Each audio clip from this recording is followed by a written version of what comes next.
सभी को जय मसीह की। मैं परमेश्वर का धन्यवाद देता हूँ। एक बार फिर परमेश्वर ने अपनी उपस्थिति में आने के लिए हमें मौका दिया। हम सीखते आ रहे थे कि उद्धार क्या है, उद्धार की आवश्यकता क्यों है, साल्वेशन की आवश्यकता क्यों है। ये उसका दूसरा भाग है। आइए एक बार फिर उसी विषय में आगे बढ़ते हैं। आइए सर झुकाएं, प्रार्थना करें। महान जीवते परमेश्वर, अनुग्रहकारी प्रभु, मैं आपका धन्यवाद देता हूँ। एक बार फिर आपने हमें मौका दिया ताकि हम तेरा जीवता वचन और कलाम सीख सकें और तेरे वचनों के अनुसार जीवन बना करके आगे बढ़ सकें। प्रभु, आज का वचन हम सबको पवित्र आत्मा आप सिखाएं कि तेरा वचन समझ में आए और तेरा वचन समझ के सभी उद्धार पाएं, सभी परमेश्वर के मेमने के ऊपर ईमान लाएं, जो हम सब के लिए हलाक हुआ, जो हम सब के लिए मारा गया, जो हम सब के लिए तीसरे दिन मुर्दों में से जी उठा। हालेलुया। पवित्र आत्मा, मैं विनती करता हूँ एक एक की ज्ञान बुद्धि समझ आप खोल दें ताकि ये विषय समझ में आने के लिए एक एक को उनकी ज्ञान बुद्धि समझ खुल जाए और वो घुटनों पे आकर के अपने पापों से मन फिराएं, पश्चाताप करें, तौबा करें और प्रभु यीशु मसीह को अपना प्रभु और मुक्तिदाता उद्धारकर्ता ग्रहण करके अनंत काल का जीवन प्राप्त करें। प्रभु यीशु मसीह के नाम से मांगते हैं, सुनो और ग्रहण करो, आमीन। आइए हम रोमियो की पत्री पहला अध्याय उसका 25 वचन पढ़ेंगे। क्योंकि उन्होंने यानी पापी मनुष्य जाति ने परमेश्वर की सच्चाई को बदलकर झूठ बना डाला और सृष्टि की उपासना और सेवा की, ना कि उस सृजनहार की जो सदा धन्य है। आमीन। पहली बात, यहाँ पे पापी मनुष्य जाति ने क्या किया? परमेश्वर की सच्चाई को बदलकर झूठ बना डाला। दूसरी बात, सृष्टि की उपासना शुरू कर दी, सेवा की। इसलिए तो मनुष्य जाति आदि से सृष्टि में ही परमेश्वर को ढूंढने की कोशिश करती है। और ये सृष्टि तो आदम के पाप के कारण, ये पृथ्वी तो आदम के पाप के कारण श्रापित है। कई लोग पहाड़ों पे सृष्टिकर्ता को ढूंढते हैं, कई लोग गुफाओं में सृष्टिकर्ता को ढूंढते हैं, कई लोग हवा में सृष्टिकर्ता को ढूंढते हैं, कई लोग अपने अंदर सृष्टिकर्ता को ढूंढने की कोशिश करते हैं, लेकिन वो भूल गए हैं कि मनुष्य जाति का जन्म पाप में हुआ है। आदम के पाप के कारण सब पापी हैं, सब ने पाप किया है, कोई भी धर्मी नहीं है। हालेलुया। जबूर लिखने वाला प्रभु का दास दाऊद क्या कहता है? जबूर 51 अध्याय और उसका 5 वचन मैं पढ़ना चाहूँगा। देख, मैं अधर्म के साथ उत्पन्न हुआ और पाप के साथ अपनी माता के गर्भ में पड़ा। तो मनुष्य जाति गर्भ से ही, यानी जब हर एक मनुष्य बारी बारी से माँ के गर्भ में आया और माँ के गर्भ में परमेश्वर हर एक मनुष्य को रचता है। और इसका भी प्रमाण आपको मैं भजन संहिता 139 अध्याय उसमें से देना चाहूँगा ताकि एक एक को अच्छे से समझ में आए। भजन संहिता 139, the book of psalms 139 from 13 to 16, यानी भजन संहिता 139 13 से 16 मैं पढ़ना चाहूँगा। मेरे मन का स्वामी तो तू है, तूने मुझे माता के गर्भ में रचा। किसने? परमेश्वर ने माँ के गर्भ में रचा। और माँ के गर्भ में हम किस रीति से प्रवेश होते हैं? पाप में। और वो पाप हमारे खून में है, जो हमें अपने पिता के द्वारा माँ के गर्भ में जो प्रवेश होता है। तो यहाँ पे लिखा, मेरे मन का स्वामी तो तू है, तूने मुझे माता के गर्भ में रचा। मैं तेरा धन्यवाद करूँगा, इसलिए कि मैं भयानक और अद्भुत रीति से रचा गया हूँ। तेरे काम तो आश्चर्य के, यानी हे परमेश्वर तेरे काम तो अजीब व गरीब हैं, और मैं इसे भली भांति जानता हूँ। जब मैं गुप्त में बनाया जाता, यानी माँ के गर्भ में, और पृथ्वी के नीचे स्थानों में रचा जाता था, यानी माँ के जो गर्भ में अंदर वो जिस तरीके से पृथ्वी के निचले स्थानों को देखा जाता है, आज विज्ञान इतना आगे बढ़ गया है, अलग अलग खोजों के द्वारा उनको पृथ्वी के निचले स्थानों के बारे में जानकारी प्राप्त हो चुकी है, लेकिन उस समय ये सारी जानकारियाँ मनुष्य जाति को नहीं थी। तो यहाँ पे बताया गया कि जिस तरीके से मैं गुप्त में बनाया जाता था और पृथ्वी के नीचे स्थानों में रचा जाता था, ऐसे ही योना नबी ने भी महसूस किया जब योना नबी मछली के पेट में था। वो पृथ्वी के निचले स्थानों की मानिंद अधोलोक की हालत, पाताल की हालत की मानिंद उसने वहाँ पे महसूस किया। तब मेरी हड्डियाँ तुझसे छिपी ना थी, तेरी आँखों ने मेरे बेडोल तत्व को देखा, और मेरे सब अंग जो दिन दिन बनते जाते थे वे रचे जाने से पहले तेरी पुस्तक में लिखे हुए थे।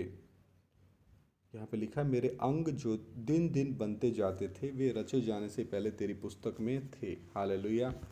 तो आपको ये सारे वचन पढ़ के और अधिक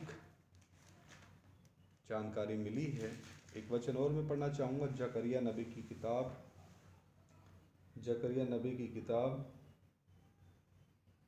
12 अध्याय, जकरिया 12 का एक वचन, जकरिया नबी 12 अध्याय 1 वचन। इज़राइल के विषय में यहोवा का कहा हुआ भारी वचन, यहोवा जो आकाश का तानने वाला, पृथ्वी की नींव डालने वाला और मनुष्य की आत्मा का रचने वाला है। किसकी आत्मा?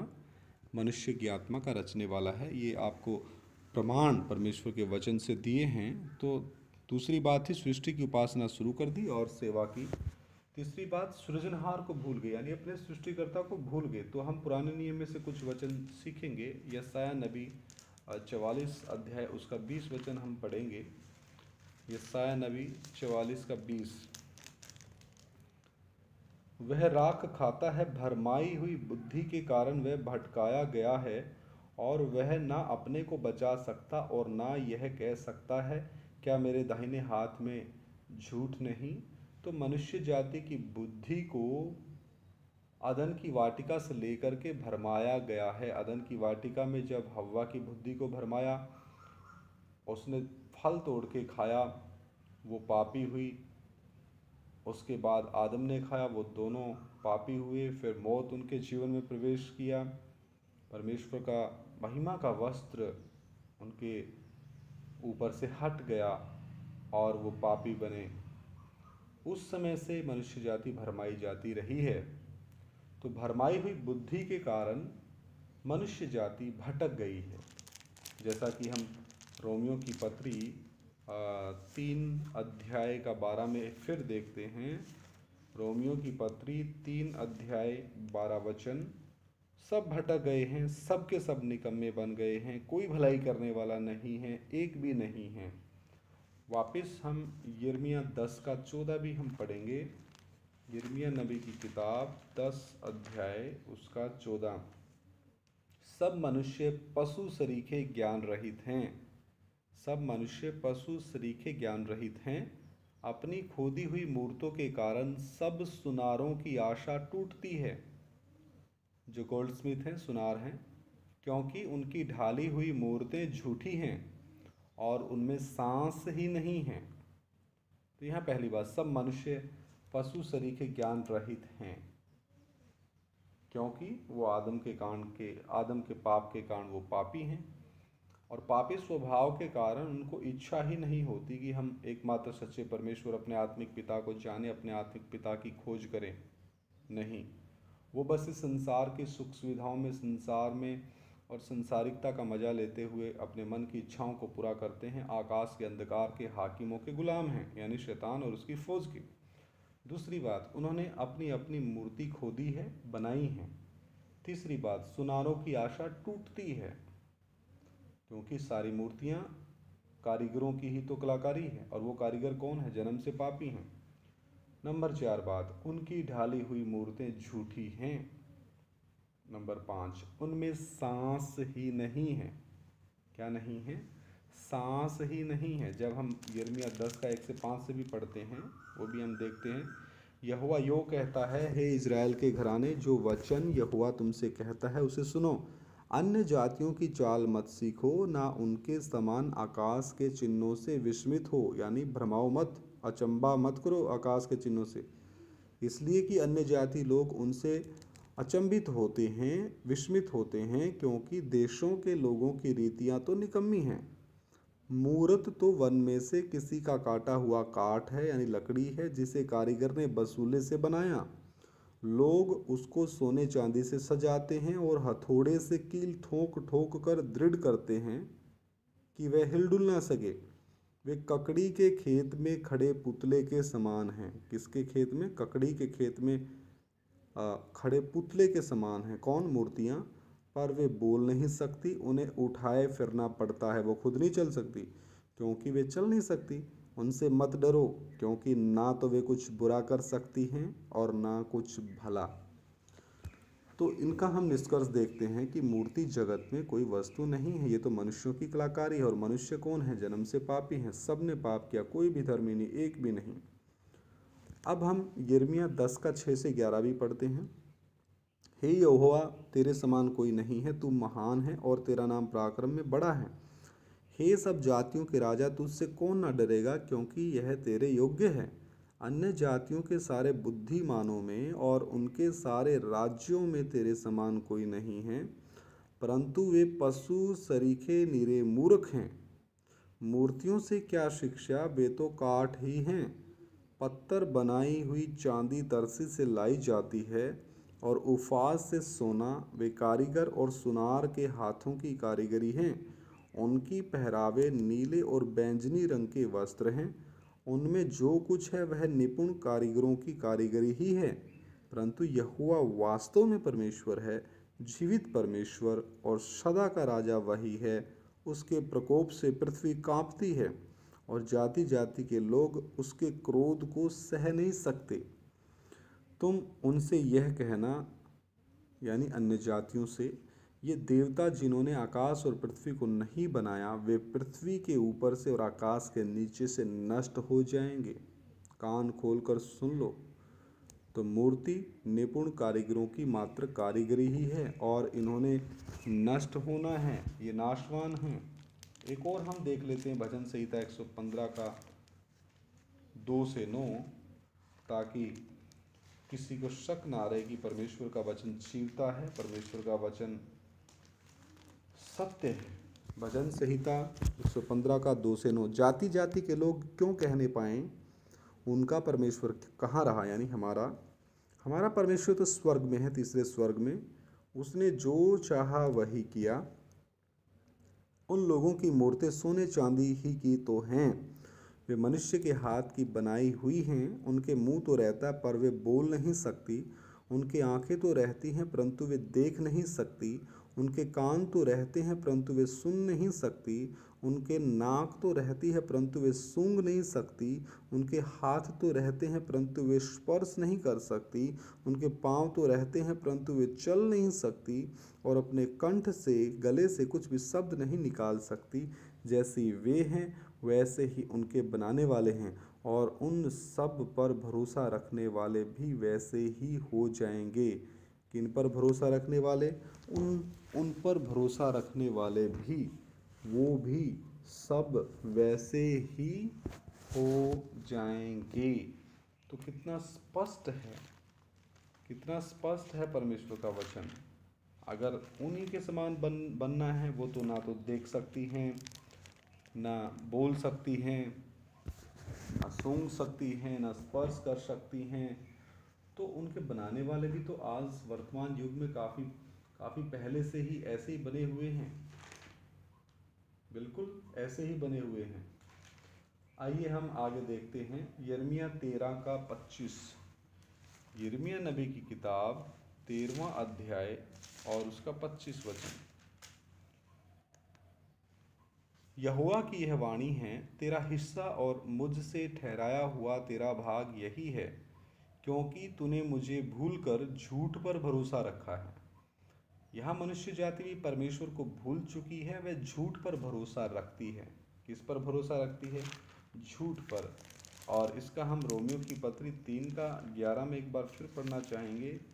रोमियो की पत्री 3 अध्याय 11 वचन।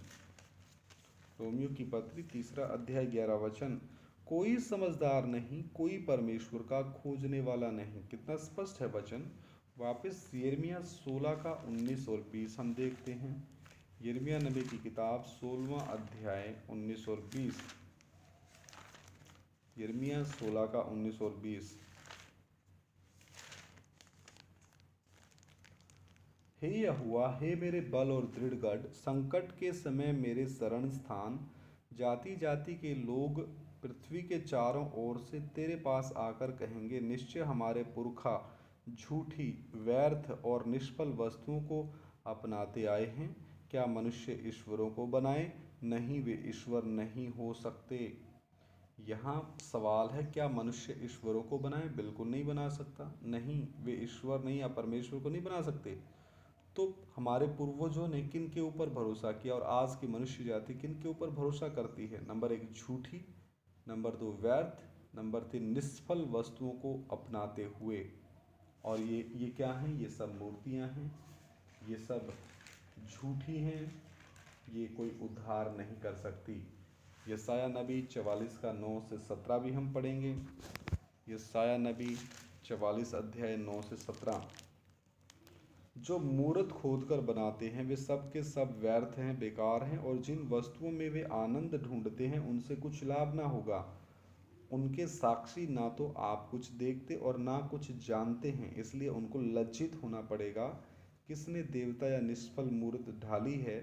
देख, उनके सब संगियों को तो लज्जित होना पड़ेगा। कारीगर तो मनुष्य ही हैं, वे सब के सब इकट्ठे होकर खड़े हो, वे डर जाएंगे, वे सब के सब लज्जित होंगे। लोहार एक बसूला अंगारों में बनाता और हथौड़ों से गढ़कर तैयार करता है। अपने भुजबल से वह उसको बनाता है, फिर वह भूखा हो जाता है और उसका बल ताकत घटता है। वह पानी नहीं पीता और थक जाता है। बढ़ई सूत लगाकर टाँकी से रेखा करता है और रंदनी से काम करता है और प्रकार से रेखा खींचता है। वह उसका आकार और मनुष्य की सी सुंदरता बनाता है ताकि लोग उसे घर में रखें। वह देवदार को काटता या वन के वृक्षों में से जाति जाति के बांज वृक्ष चुन कर देखभाल करता है। वह देवदार का एक वृक्ष लगाता है जो वर्षा का जल पाकर बढ़ता है। तब वह मनुष्य के ईंधन के काम में आता है। वह उसमें से कुछ सुलगाकर तापता है, वह उसको जलाकर रोटी बनाता है। उसी में वह देवता भी बनाकर उसको दंडवत करता है। वह मूरत खुदवाकर उसके सामने प्रणाम करता है।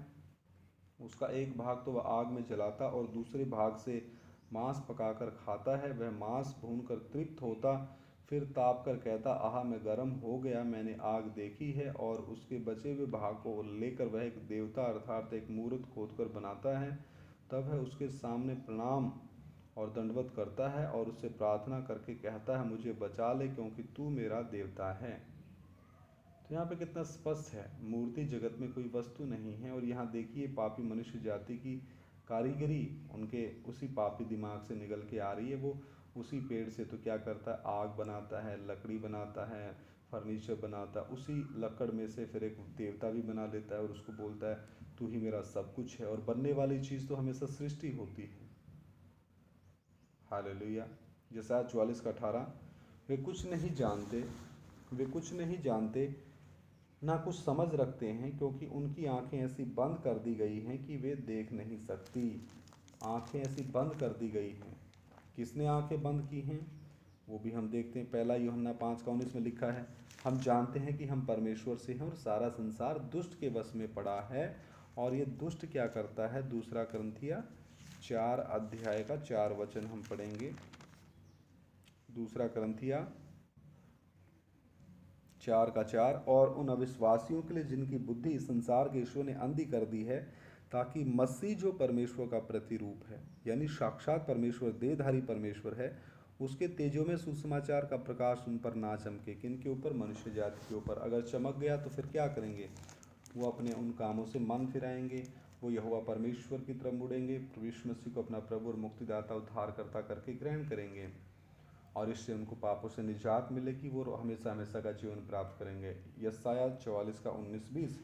कोई इस बात पर ध्यान नहीं करता और ना किसी को इतना ज्ञान या समझ रहती है कि कह सके उसका एक भाग तो मैंने जला दिया और उसके कोयलों पर रोटी बनाई और मांस भूनकर खाया है, फिर क्या मैं उसके बचे हुए भाग को घिनौनी वस्तु बनाऊं? परमेश्वर की दृष्टि में मूर्तियां क्या हैं? घिनौनी वस्तुएं हैं।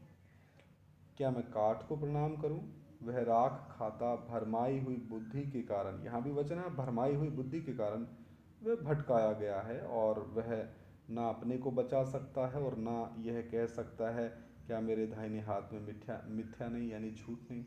तो मनुष्य परमेश्वर के वचन का ज्ञान ना होने के कारण ऐसा करता है। वो भरमाई हुई हालत में है, वो भरमाई हुई हालत में है। रोमियो की पत्री 9 का 5 भी हम देखते हैं। रोमियो की पत्री 9 का 5। पुरखे भी उन्हीं के हैं और मसीह भी शरीर के भाव से उन्हीं में से हुआ। सबके ऊपर परम परमेश्वर युगानुग धन्य हो, आमीन। तो यहाँ लिखा पुरखे भी उन्हीं के हैं। तो ये हमारे पुरखे ये बहुत समय पहले से ये काम करते आ रहे हैं। दूसरा करंथिया 11 का 31 भी हम देखते हैं। दूसरा करंथिया 11 का 31। प्रभु यीशु का परमेश्वर और पिता जो सदा धन्य हैं जानता है कि मैं झूठ नहीं बोलता। प्रेरित पौलुस कहता है मैं झूठ नहीं बोलता, और ये सारी बातें आपके मध्य जो बताई जा रही है जीवते परमेश्वर का जीवित वचन है, इसमें कोई भी झूठ नहीं है। रोमियो की पत्री 11 का 36।